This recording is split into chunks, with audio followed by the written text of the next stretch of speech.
সময় এসেছে মুসলিমদের বিশ্বকে নেতৃত্ব দেওয়ার। এজন্য মুসলমানদের এক হওয়ার আহ্বান জানান ইরানের প্রেসিডেন্ট মাসুদ পেজেশকিয়ান। সম্প্রতি ওমানের রাজধানী মাস্কাট সফরে গিয়ে এমন বার্তা দিলেন তিনি।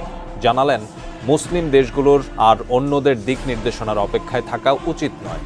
কিন্তু কেন এই ঐক্যের বার্তা ইরানের প্রেসিডেন্টের? বিস্তারিত আরিফ হাসানের প্রতিবেদনে।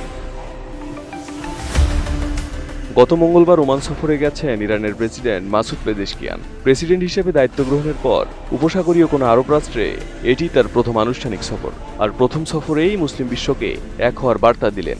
জানালেন, মুসলিমদের সময় এসেছে বিশ্বকে নেতৃত্ব দেওয়ার।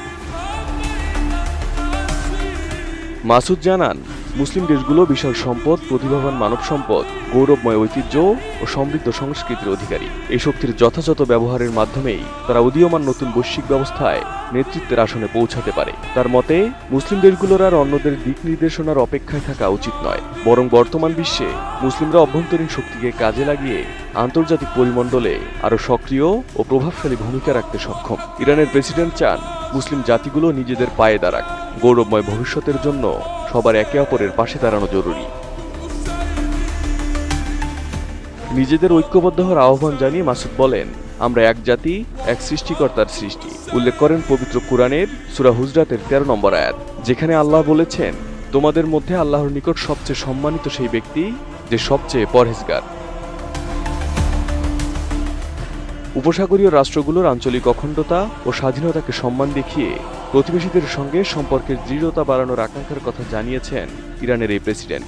সেই সাথে পশ্চিমা আধিপত্যের প্রেক্ষিতে ইরানের পররাষ্ট্রনীতি প্রসঙ্গে প্রেসিডেন্ট জানান, তারা এক্ষেত্রে পবিত্র কোরআন ও নবী সাল্লাল্লাহু আলাইহি ওয়াসাল্লামের নির্দেশ অনুসরণ করতে চায়। সংকট নিয়ে পেজেশকিয়ান বলেন, বিশ্ব কি দেখতে পাচ্ছে না কিভাবে একটি রাষ্ট্র নিরস্ত্র জনগণকে নির্বিচারে হত্যা করছে? মুসলিম দেশগুলোকে একত্র হয়ে গাজার নিপীড়িত মানুষের পক্ষে সোচ্চার হওয়ার আহ্বান জানান তিনি। পেজেশকিয়ানের মতে, একটি নতুন বৈশ্বিক কাঠামো তৈরি হচ্ছে, যেখানে মুসলিম দেশগুলো ঐক্য করতে পারলে নিজেদের স্বাধীন নীতিতে পরিচালিত একটি ব্যবস্থা গড়ে তুলতে পারবে। তিনি বলেন, আমাদের খেলাটি অন্যদের কোর্টে না দিয়ে নিজেদের কোর্টে আনতে হবে। নেতৃত্বের দায়িত্ব আমাদের নিজেদেরই নিতে হবে।